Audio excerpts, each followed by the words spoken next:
The boardroom has 12 chairs and only 8 people in it. You're the oldest one there by at least a decade.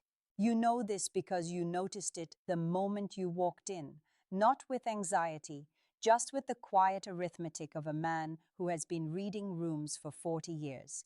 The meeting starts well enough, quarterly review, standard territory. You've sat through hundreds of these, you know when the numbers are being dressed up and when they're being read straight.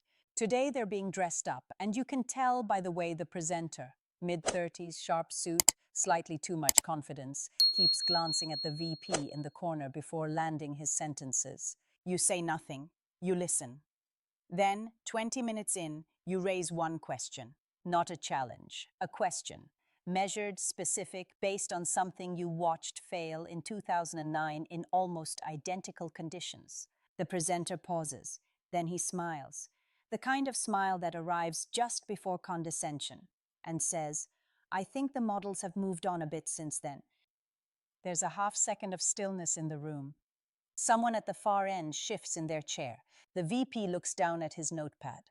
A younger woman across from you glances up from her laptop just briefly to see what you'll do. Your jaw doesn't tighten. Your hand rests flat on the table. You don't straighten your posture or drop your eyes. You hold his gaze for exactly one beat longer than comfortable.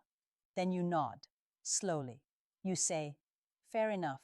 Keep going." And you mean it. Or at least you look like you do. The meeting continues. The presenter regains his rhythm, but something has shifted in the room, and everyone felt it, even if no one could name it. Especially the presenter.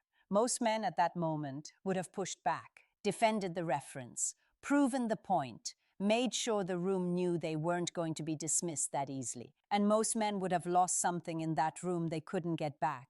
There's something they miss in that moment. Something that has nothing to do with the meeting, the model, or the man in the sharp suit.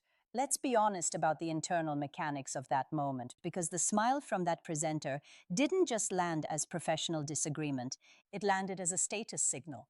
And your nervous system, shaped by decades of hierarchy, competition, and the ongoing human need to be seen as capable, registered it instantly. That's not weakness, that's neurobiology. Men in their late 50s and 60s carry a particular psychological load that doesn't get discussed with much precision. It's not depression, not bitterness, not fear in the conventional sense. It's something more specific.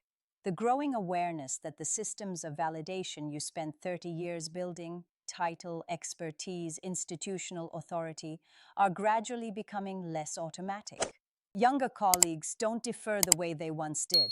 The room doesn't quiet when you walk in, not always. Your references to history are sometimes treated as nostalgia rather than pattern recognition. These aren't dramatic crises, they're small social recalibrations, but they accumulate. And here is where most men make the critical error. They confuse feeling diminished with being diminished. Those are not the same thing. When the presenter smiled and redirected, your value in that room didn't change. Your experience didn't evaporate. The 2009 parallel you were drawing was probably correct. But the moment you defend any of that out loud, the moment you reach for proof of your own relevance, you've handed over something far more valuable than the argument. You've handed over composure. And composure at 60 is not simply a personality trait. It is a signal. It tells every person in the room something about the quality of your inner life. It communicates that your sense of self is not dependent on their acknowledgement, that you are not running on approval, that you have arrived at a place most people in that room haven't reached yet and may never reach.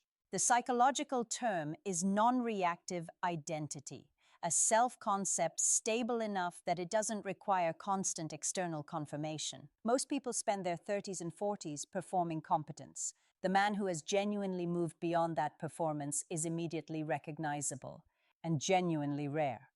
What the presenter saw, whether or not he understood it, was a man who didn't need to win the exchange. That is not passivity. That is a specific, cultivated, and enormously powerful form of authority.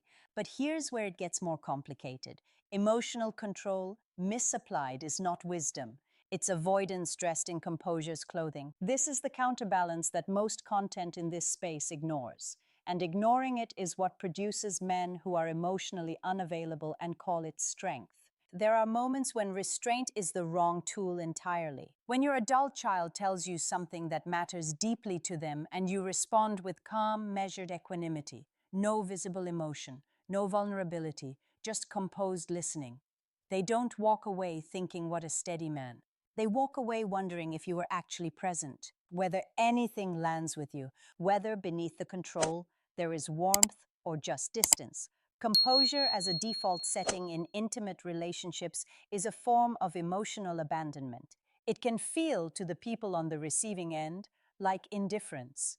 The distinction worth drawing, and it requires genuine self-awareness to draw it, is between reactive emotion and expressive emotion.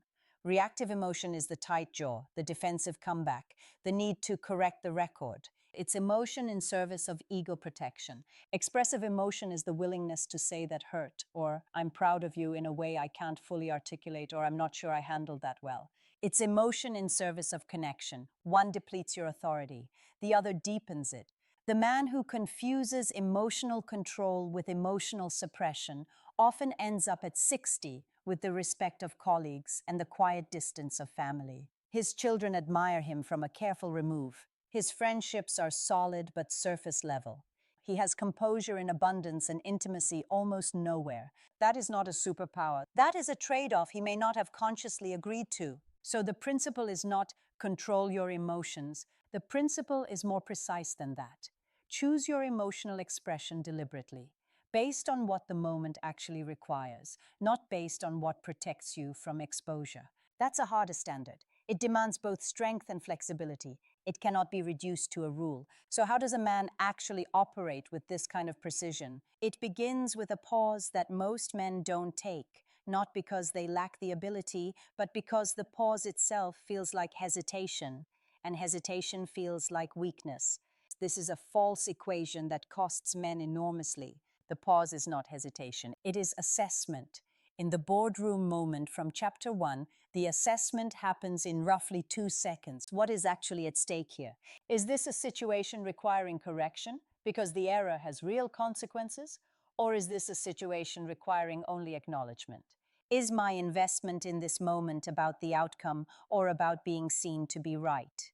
Those questions asked internally and honestly produce very different responses. A man with 30 years of experience knows the difference between a comment worth challenging and a comment worth absorbing. He knows which battles have downstream consequences and which battles are simply about pride.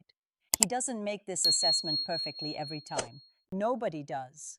But the habit of assessment, the instinct to pause before reacting, separates men who lead by weight from men who lead by volume. Context matters here in ways that general advice typically erases. In a professional setting where a consequential mistake is being made, not a slight, not condescension, but an actual error with real costs, composure is not the right response. Clarity is a calm, direct, non-defensive correction that prioritizes the outcome over the relationship dynamic is exactly what experience is for. That's not losing emotional control. That's using it in a conversation with someone you love, where the instinct is to solve, to advise, to move quickly past discomfort. Composure applied as efficiency misses the point entirely. The right use of your discipline there is to slow down, not to manage affect, but to sustain presence, to stay in the difficulty rather than resolve it prematurely. In a confrontation with someone who is deliberately testing your authority, publicly with an audience, the calculus is different again. Here, composure is strategic, not because the slight doesn't register, but because your response will be read as a measure of your depth. Men who react quickly in these moments are legible. Men who respond slowly and without obvious effort are not. Illegibility in status confrontations is an advantage. 3 different contexts, 3 different applications of the same underlying capacity. The capacity is emotional regulation. The skill is knowing what each moment is actually asking for. This is why emotional control is not a single behavior. It's a framework for reading situations accurately and responding to what's real rather than what's threatening. We should return briefly to that boardroom. Not to the moment itself, as that's been examined thoroughly, but to what happens after. The meeting ends, people file out, the presenter packs up his materials, and as you stand near the door adjusting your jacket, he approaches you. Not with an apology, he's not quite there yet, but with a question, a genuine one, slightly quieter than his presentation voice. You mentioned 2009. What actually happened? You don't make him earn it. You don't hold the pause too long to make a point. You just answer, briefly, specifically, without theater. He listens, nods, thanks you, leaves. He will remember that exchange longer than he'll remember the meeting. This is the long game that emotional control actually plays, not the suppression of reaction in a single moment, but the accumulation of those moments into a particular kind of presence, a reputation that precedes you, not because you managed your brand, but because your behavior over years has produced a consistent signal. Men at 60 who have cultivated this, and it is cultivated, not stumbled into, carry a form of authority that has no good name in our current vocabulary. It's not dominance, it's not wisdom exactly, though it draws on wisdom. It's something closer to weight, the sense in any room that this man has already considered most of what's being said, that he responds from depth rather than from the surface, that he is not running anything to prove. That quality shapes how your children eventually speak to you, how your peers describe you when you're not there, how younger people in your orbit, whether professionally or personally, calibrate themselves when you're present. It becomes over enough time your legacy, not the achievements listed in your professional history, but the way people felt when they were with you, whether they left conversations feeling steadier or more anxious, whether they trusted your judgment because it was never visibly contaminated by ego. Legacy in this sense is not a monument, it is a pattern of effect. And here is where the question has to be asked directly, because it deserves to be asked without softening. How many moments in the last year did your reactions serve the situation? And how many served only the part of you that needed to be right? That's not a question designed to produce guilt. Guilt is useless here. It's a question designed to locate the gap between the man you've been and the man you're still capable of becoming.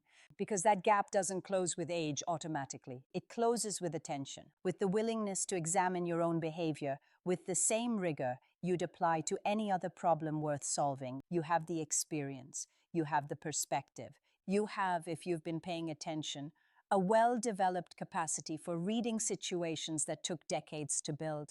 The question is whether you're using it fully or whether some portion of it is still being spent defending ground that was never actually under threat. At 60, the superpower is not control for its own sake. It's the freedom that comes from not needing the room to confirm who you are. That freedom is not given, it's not automatic, but it is available. And the man who reaches it quietly, without announcement, is the one people remember when he's no longer in the room. That is not a small thing, that is everything.